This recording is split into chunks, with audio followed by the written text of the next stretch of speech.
Assalamualaikum warahmatullahi wabarakatuh.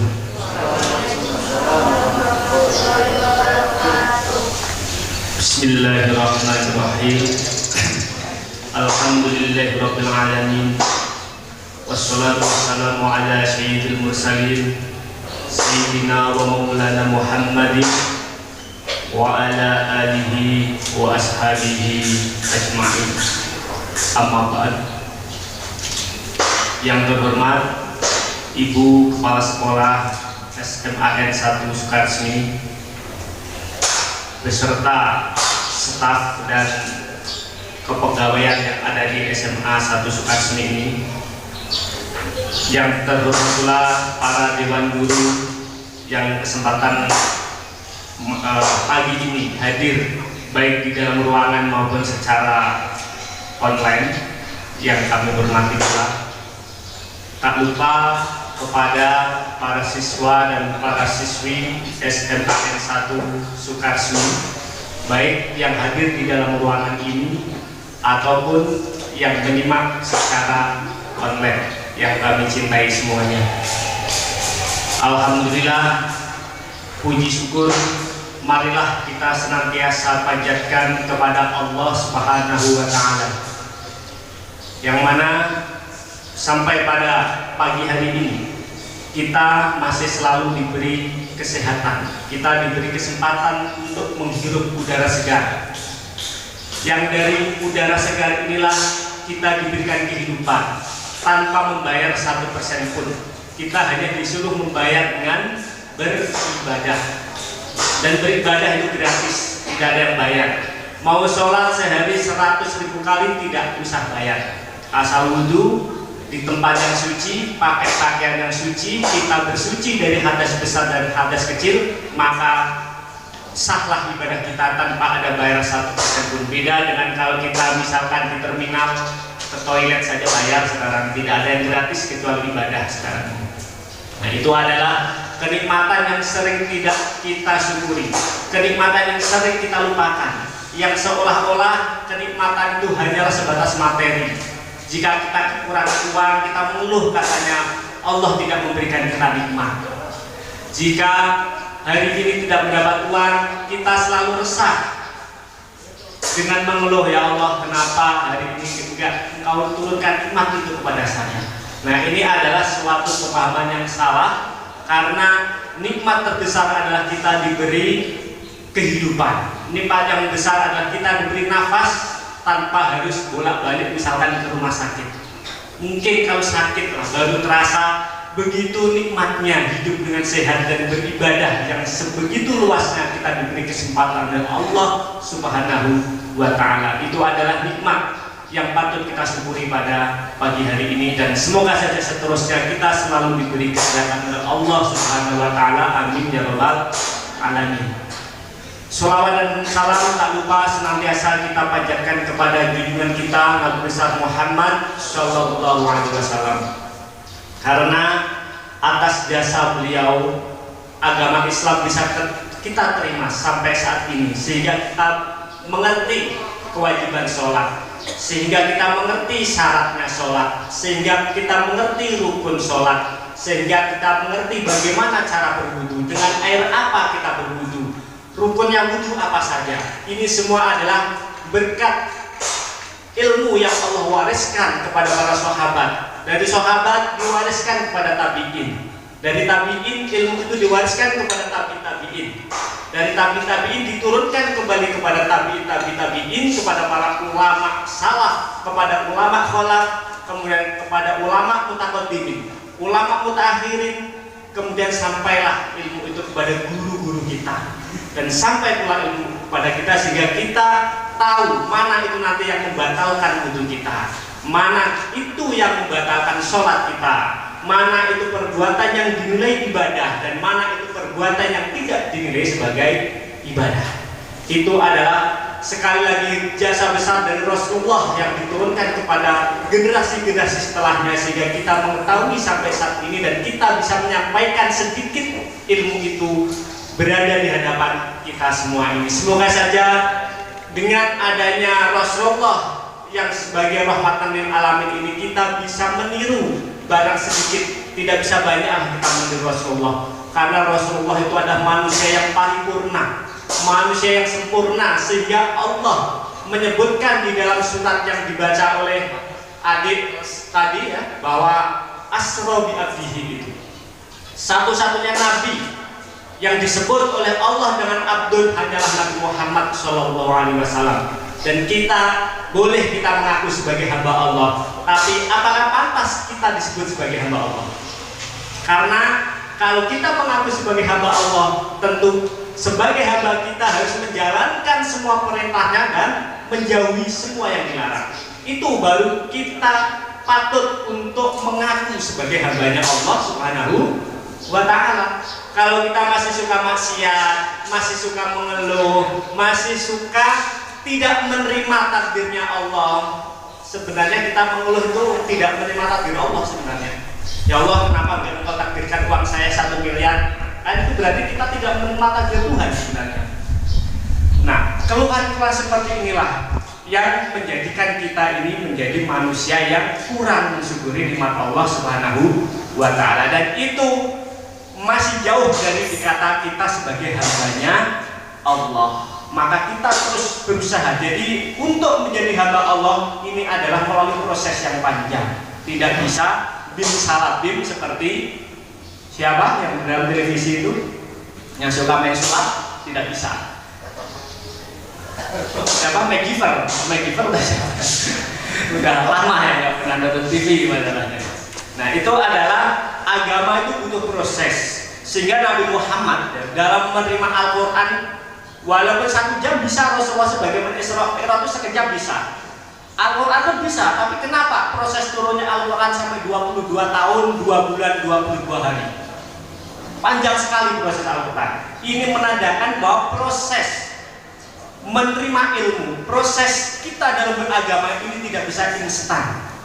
Harus proses yang panjang. Kita tengok Imam Syafi'i, Imam Hambali, Imam Maliki, Imam Abu Hanifah yang menjadi dedengkot atau apa? Dedengkot itu termasuk bahasa yang kurang ini ya, kurang sopan. Jadi pembesar lah ya. Jadi pembesar ulama-ulama kita itu dalam memperdalam agama tidak cukup setahun, 2 tahun, 10 tahun, tidak. Bahkan puluhan tahun seumur hidupnya selalu mengkaji ilmu-ilmu agama. Nah, itulah salah satu usaha kita supaya kita ini diakui menjadi hambanya Allah Subhanahu wa ta'ala, sebagaimana Rasulullah diaku oleh Allah sebagai bi'abdihi lailan. Hadirin siswa-siswi dan para pengurus yang kami hormati dari SMA 1 Sukarsmi ini, pada pagi hari ini saya diamanati untuk memberikan materi tentang apa ini? Memantapkan hati di kala pandemi dengan dihiasi kebaikan melalui peringatan Isra Mi'raj Nabi Muhammad Shallallahu Alaihi Wasallam. Tadi sudah disinggung oleh Ibu Kepala bahwa memang Ibu Kepala Sekolah bahwa memang inti daripada Isra Mi'raj itu adalah kewajiban sholat. Kita akan sedikit mengurai. Sebenarnya ada dua inti daripada Isra Mi'raj itu. Inti yang pertama dari Isra Mi'raj itu adalah ketundukan akal. Ketundukan akal untuk beriman kepada Allah dan yang Maha Kuasa. Itu inti pertama. Sebab apa? Sebab kejadian Isra Mi'raj ini adalah kejadian yang di saat itu adalah bahkan sampai sekarang ya. Bahkan sampai sekarang merupakan kejadian yang di luar logika manusia. Ya, di luar logika manusia, apalagi saat itu belum ada roket, belum ada pesawat, belum ada kereta cepat. Dari Masjidil Haram ke Masjid Aqsa yang jaraknya ribuan kilometer sampai dari Masjid Aqsa menuju Sidratul Muntaha yang bahkan miliaran kilometer mungkin hanya ditempuh kurang dari 1 malam. Ini adalah kejadian di luar logika. Bagi orang yang mengandalkan logika tentu langsung menolak terhadap kejadian tersebut. Ya. Orang yang bertumpu pada logika pasti menolak kejadian tersebut. Kenapa? Karena secara logika memang tidak masuk. Perjalanan yang segitu panjangnya hanya ditempuh dengan tidak kurang dari 1 malam. Maka surat Isra, surat Al-Isra ini baru dibaca adalah diawali dengan apa? Subhana. Subhana itu apa bahasanya sekarang? Wow. Subhana kan wow. Berarti kalau kata wow itu memang kejadiannya luar biasa. Subhanallah. Ketika kita melihat sesuatu yang di luar nalar kita pasti subhanallah. Bahasa Inggrisnya kan wow gitu ya.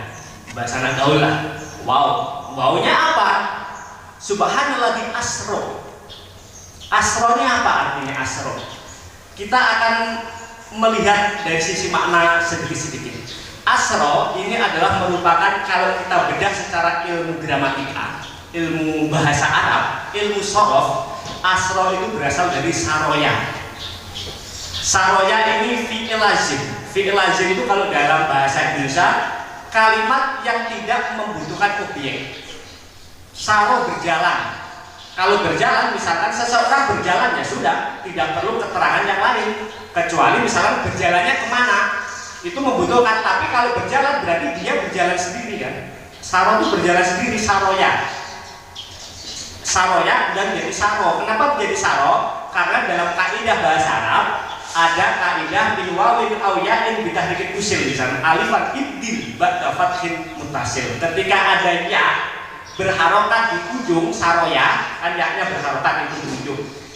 Dia berharokat asal dan jatuh setelah harokat fathah saro, roknya berharokat. Berarti saro ya yaknya berharokat, huruf sebelum ya ini juga berharokat fathah, maka wajib diganti alif. Makanya saroya menjadi saro. Kenapa diganti? Karena di situ alasannya adalah kulibatil wawiyaan, karena ya itu kalau berharokat berat, lisikol. Ini berat menurut orang Arab. Maka wajib diganti alif menjadi saro.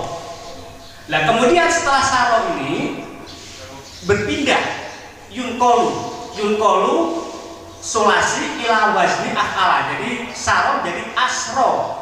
Bijadatil hamzatil qat'i ditambah hamzah di depan sin menjadi asro. Yang asalnya saro itu berjalan, kalau asro artinya adalah menjalankan. Ya. Kalau menjalankan berarti ada yang berjalan, ada yang menjalankannya. Berarti Nabi Muhammad ini berjalan tidak atas kehendak beliau, tapi ada yang menjalankan. Siapa yang menjalankan itu adalah Allah Subhanahu wa ta'ala. Kalau manusia berjalan sendiri tidak mungkin. Ribuan kilometer bahkan miliaran kilometer dari Masjidil Haram ke Sidratul Muntaha hanya ditempuh dalam waktu kurang dari 1 malam. Ini kalau Nabi Muhammad sendiri tidak.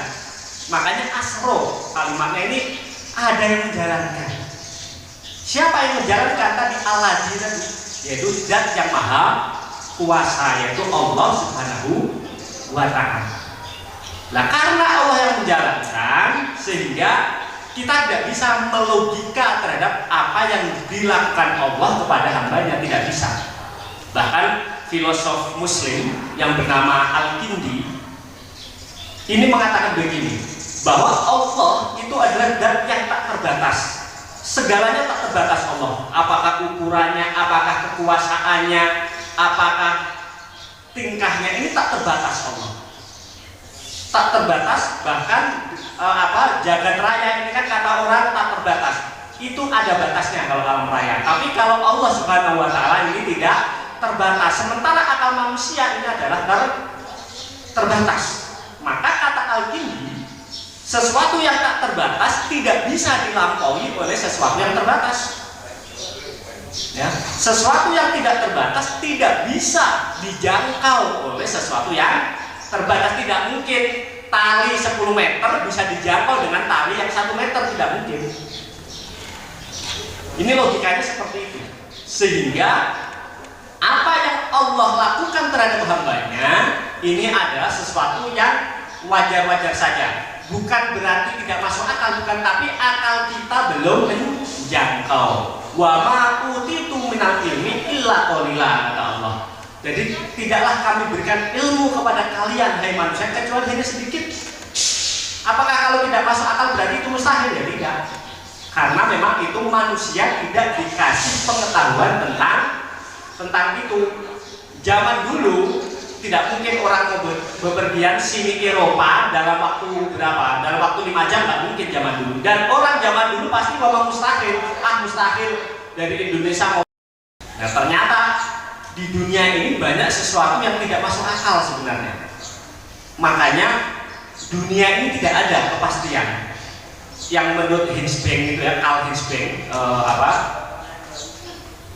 yang menerima Nobel Fisika tahun 1932 karena dia menemukan teori subatom. Dulu sebelum ada teori subatom, ini mengatakan bahwa atom itu adalah partikel terkecil. Tapi begitu Carl Hinsbank menemukan bahwa ternyata atom itu ada subatomnya, yang mana ada proton, ada neutron yang di intinya itu ya, kemudian di orbitnya ada yang namanya elektron.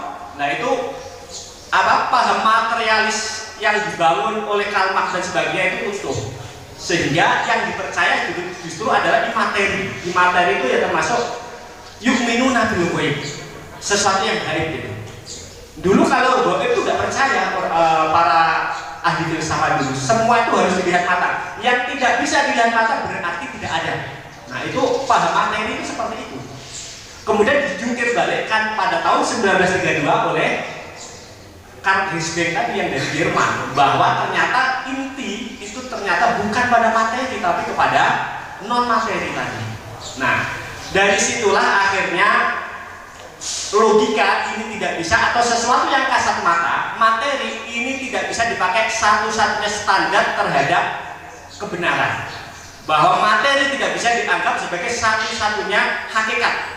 Ternyata hakikatnya justru ada non materi, termasuk adanya Allah Subhanahu wa Ta'ala. Kita harus percaya karena apa? Justru kekuatan yang non materi inilah kekuatan yang sebenarnya, hakikat kekuatan.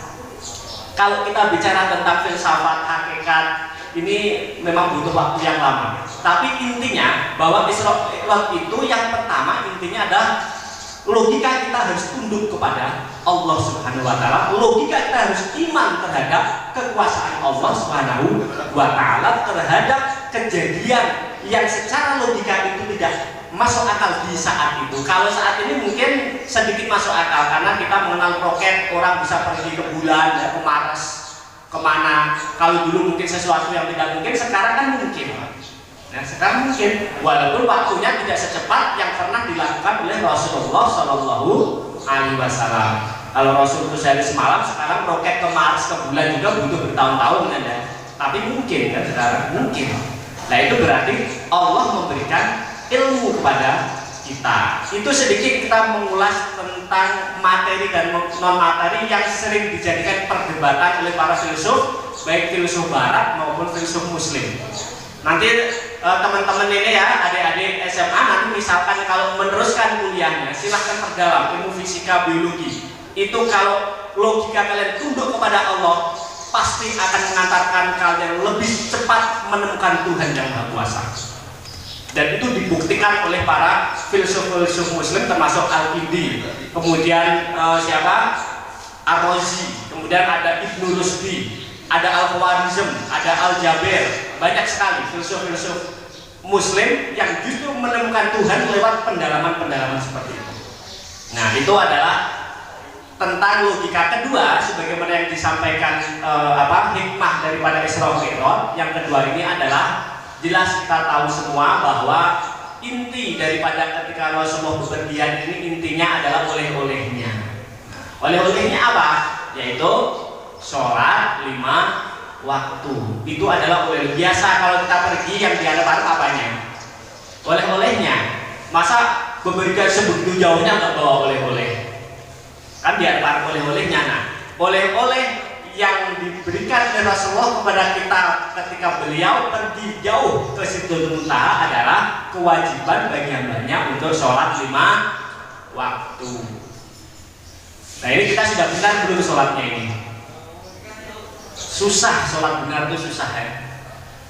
Sebab dimensi sholat itu sebenarnya bukan hanya dimensi manusia kepada Tuhannya.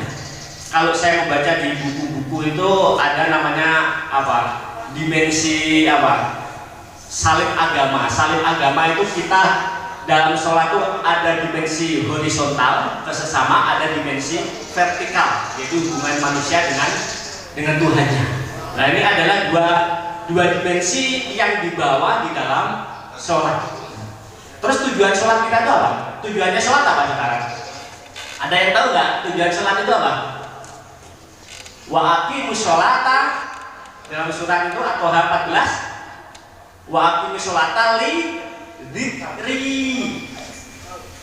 Berarti sholat itu dirikanlah sholat untuk mengingatku, kata Allah. Berarti kalau kita sholat tapi belum ingat kepada Allah, hukumnya udah sholat belum itu? Nah, ini ulama berbeda pendapat. Ada yang mengatakan bahwa khusyuk ini menjadi syarat sahnya sholat. Jadi kalau sholat kita tidak khusyuk, berarti sholat kita tidak sah. Tapi sebagian kecil ulama, termasuk di sana ada Imam Ghazali. Imam Ghazali itu mensyaratkan sholat ini harus khusyuk. Kalau nggak khusyuk, sholat kita wajib diulang. Siapa yang pernah tidak khusyuk? Siapa yang sholatnya pernah tidak khusyuk ini? Atau yang pernah khusyuk? Susah. Gambaran khusyuk saja susah, apalagi menjalankan khusyuknya. Nah, padahal pertama kali sholat itu adalah yaitu aqimis sholata li dzikri. Kenapa? Sehingga kalau as-sholat itu sudah didikri, ketika sholat itu sudah bisa mengingatkan kita kepada Tuhan, maka akan berlanjut menjadi inna sholata tanha anil fahsya'i wal munkar. Jadi tanha anil fahsya'i wal munkar itu bisa tercapai jika sholat kita itu lidikri tadi. Kalau sholat kita belum lidikri, tidak akan mungkin sholat bisa tanha anil fahsya'i wal munkar. Karena ketika kita ingat Allah, tidak mungkin kita maksiat, ya enggak? Ingat Tuhan mencuri, ingat Tuhan korupsi misalkan, ingat Tuhan merampok, tidak mungkin. Karena orang ketika mencuri, orang merampok, orang zina, orang korupsi, itu pasti dia saat lupa kepada Tuhan. Betul tidak? Pasti lupa. Kalau dia ingat kepada Tuhannya, pasti dia takut terhadap ancamannya. Karena orang korupsi, namanya orang zina, orang mabuk misalnya, ini sudah diancam oleh Allah di dalam banyak Al-Quran. Termasuk ancaman misalkan meninggalkan sholat tadi. Ya, termasuk meninggalkan sholat ini ancaman luar biasa. Karena apa? Termasuk dalam ayat fawailul lil musholin itu, bahwa orang alladzina an sholatihim sahun, bahwa orang yang meninggalkan sholat ancamannya adalah berada di neraka wel. Itu neraka wel itu adalah neraka tempat orang yang melupakan kewajiban sholat. Beruntung ayatnya itu adalah an sholatihim. Menurut Ibnu Abbas, kalau tidak salah ya, kalau saya tidak salah baca, itu bahwa kalau misalkan suratnya itu bukan an sholatihim tapi fi sholatihim, pakai fi bukan pakai an, itu artinya ketika sholat kita wajib khusyuk itu. Ketika sholat kita wajib khusyuk. Jika ayatnya fi sholatihim sahun, beruntung di situ an sholatihim sahun, berarti di situ adalah kita yang penting sholat, artinya yang melupakan sholat berarti yang meninggalkan sholat. Jadi ayat fawailul musholin alladzina hum an sholatihim ini ancaman bagi orang yang meninggalkan sholat, bukan orang yang sholatnya lupa terhadap dirinya sholat itu, bukan. Sehingga ketika kita sholat dan dalam keadaan kita sholat lupa kepada Allah, itu hukumnya sah menurut ayat itu. Tapi Imam Ghazali ini mengatakan bahwa salah satu syarat sahnya sholat adalah khusyuk tadi. Kita sudah khusyuk belum sholatnya? Khusyuk itu mengingat Tuhan, menghadirkan Tuhan di dalam hati kita. Sebenarnya sholat khusyuk itu adalah bisa dipraktekkan dengan cara kita memahami dan menghayati apa-apa yang kita baca di dalam sholat. Dari pertama saja kita baca apa sholat? Allahu Akbar. Apa artinya Allahu Akbar itu? Allah Maha Besar. Ketika kita mengucapkan Allahu Akbar, maka kita harus merasa kecil di hadapan Allah. Allah Maha Besar. Alam semesta saja ada berapa galaksi? Di semesta ini ada berapa galaksi? Ada Andromeda, ada galaksi Bima Sakti, ada Black Eye. Banyaklah ya. Padahal satu galaksi itu sebagaimana dunia matahari, ada Merkurius, Venus, Bumi, Mars, Jupiter ya, Saturnus, Neptunus, sekarang Pluto sudah dibuang dari peredaran. Nggak tahu apakah dia itu sudah meninggal dunia atau gimana ya. Yang jelas sudah dikeluarkan lah dari keluarga besar galaksi Bima Sakti. Barangkali dicari apa ketinggalan di bulan atau di mana ya. Nah itu kita bayangkan itu luasnya sebesar apa itu? Itu sebesar apa luasnya? Kita membayangkan alam semesta ada segitu besarnya, apalagi yang menciptakan alam semesta jauh lebih besar daripada galaksi yang ada di alam semesta ini. Itu baru galaksi Bima Sakti, belum ada Andromeda, ada Black Ace dan galaksi-galaksi yang banyak itu. Itu adalah menandakan kalau kita ketika sholat kita memikir ke sana, pasti kita merasa kecil sekali di hadapan Allah. Kita berada di dalam galaksi Bima Sakti, kita berada di dalam dunia. Dunia itu kalau kita lihat dari atas mungkin segede kelereng, bahkan lebih kecil dari kelereng kalau misalkan kita lihat dari bulan sana atau di angkasa sana. Kita sholatnya, tapi mayoritas ulama ini mengatakan bahwa khusyuk ini hanya menjadi sunnah. Untung mayoritas ulama mengatakan sunnah dalam khusyuk, karena tadi ayat fawailul musholin alladzina hum an sholatihim. Andaikan kalimatnya fawailul musholin alladzina hum fi sholatihim, maka wajib bagi kita untuk khusyuk. Kalau tidak khusyuk batal sholat kita. Tapi karena ulama mayoritas mengatakan kalau an sholatihim, ini berarti sahun tadi ya, sahun, itu salah sahun. Maka kita ketika sholat yang diwajibkan atau yang dimasukkan neraka wel adalah an sholat sahun, orang-orang yang melupakan sholatnya, artinya dia tidak melakukan kewajiban sholat. Kalau kita sudah sholat misalkan tapi tidak khusyuk, ya nggak apa-apa, tidak apa-apa, artinya itu sudah menggugurkan kewajiban kita sebagai hamba Allah Subhanahu wa ta'ala. Nah ini adalah poin penting ya, poin penting bahwa sholat ini termasuk salah satunya adalah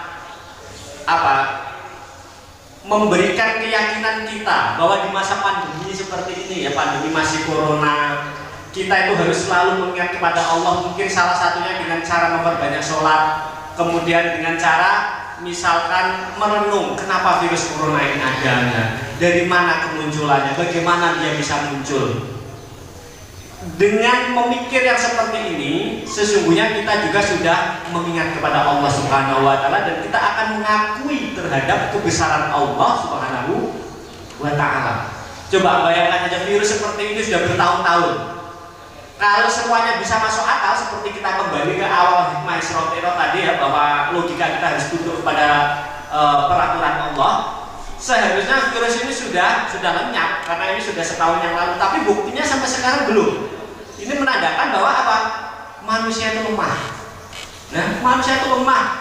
Sudah ratusan profesor, ribuan profesor masih belum bisa menghentikan namanya virus corona ini. Bukti bahwa kekuatan Allah Maha Dahsyat tidak bisa dihentikan oleh kekuatan manusia, tidak bisa. Buktinya kalau memang kekuatan manusia ini bisa mengatur atau bisa menghambat apa yang Allah kuasakan, yang Allah kuasa, ini tentunya virus ini sudah lenyap, karena manusia benci terhadap virus ini dan pengennya virus ini kan tidak ada. Buktinya ada sampai saat ini. Nah inilah termasuk kita harus memantapkan hati sesuai dengan tema ini ya, bahwa di musim pandemi ini kita akan semakin mantap hati kita bahwa Allah ini benar-benar Maha Kuasa. Ya, Allah ini benar-benar Maha Kuasa. Manusia hanya dengan virus yang tidak kelihatan mata sudah kalah. Ya enggak? Virus itu kelihatan nggak oleh mata. Virus corona kelihatan nggak oleh mata. Tapi manusia kalah kabut. Ya kan? Kalah kabut manusia sama virus corona, makhluk yang oleh Allah ciptakan tidak kasat mata. Manusia tidak mampu untuk makan. Bagaimana kita sombong kembali kepada sholat Allah Akbar tadi. Allah sungguh Maha Dahsyat. Allah sungguh Maha besar dengan segala apa yang Dia berbuat. Allah berbuat sekehendaknya. Kalau Allah belum menghendaki virus ini sirna, ya masih, ya kan? Buktinya sekarang sudah ada yang divaksin, tapi ternyata vaksin itu juga masih ada yang habis divaksin, ada kan yang kena virus corona. Itu berarti bahwa kepastian yang oleh manusia diciptakan ini tidak bisa menghambat kepastian yang Allah takdirkan. Tidak bisa. Kalau misalkan vaksin itu bisa memastikan orang tidak terkena virus corona, mestinya orang habis divaksin itu tidak bisa kena corona lagi. Tapi kan buktinya masih bisa. Berarti manusia hanya berusaha, berikhtiar. Dan ketetapan yang ada oleh Allah ini ada ketetapan yang semuanya sebenarnya di luar logika kita. Semuanya di luar logika kita. Kembali kepada Isra Mi'raj tadi. Makanya Isra Mi'raj itu berada di luar logika kita. Itu sebenarnya kejadiannya bukan hanya Isra Mi'raj saja. Di sekeliling kita ini banyak sekali mukjizat-mukjizat atau mukjizat termasuk banyak sekali keajaiban. Keajaiban paling mudah misalkan kita memikir yang makanya tadi saya bilang nanti yang memperdalam biologi silahkan dipelajari struktur mata saja dipelajari. Kenapa mata yang sekecil ini bisa melihat dunia dan seisinya? Kenapa mata ini bisa melihat? Terus siapa yang bisa membuat mata ini melihat?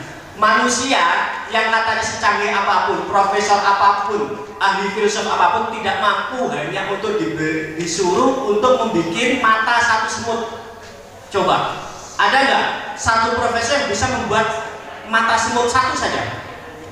Kalau merasa manusia ini hebat, ada nggak? Pernah nggak dengar? Satu mata semut atau bahkan tidak matanya sarafnya mata semut saja? Nggak bisa. Paling manusia bisa merekayasa atau menyambung kalau misalkan putus, bisa. Tapi kalau disuruh membuat saraf mata nggak bisa, ya nggak bisa manusia. Inilah termasuk salah satu hikmah kenapa kita harus tunduk logika kita dengan terjadinya kejadian Isra Mi'raj Nabi Muhammad Sallallahu Alaihi Wasallam.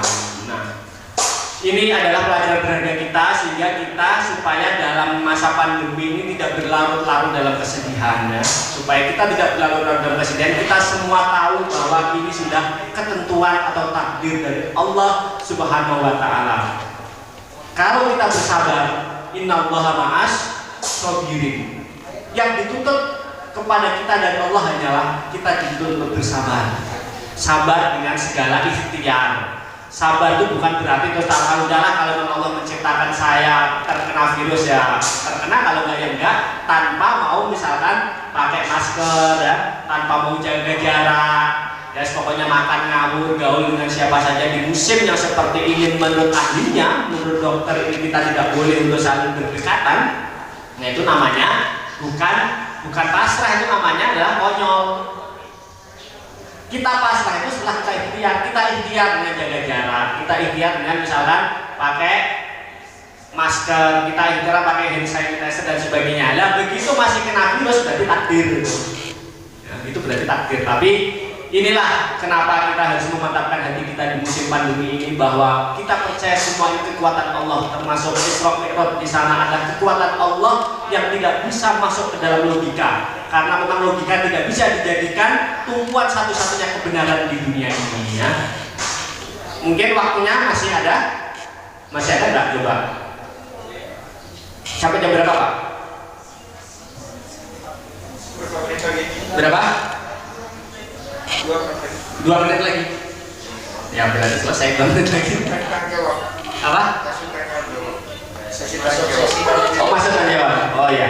Jadi pada intinya paling intinya Isra Mi'raj itu 2. Ya. 2 intinya. Yang pertama adalah logika kita harus tunduk kepada kekuasaan Allah, yang pertama. Yang kedua adalah kewajiban sholat yang oleh Allah diberikan kepada manusia, sebab yang 5 waktu, ya, karena kalau kewajiban sholat itu sebelum Nabi Muhammad sudah ada semua. Dari Nabi Adam itu sholat sudah ada, tapi yang sholat 5 waktu ini adalah oleh khusus yang dibawa Rasulullah dari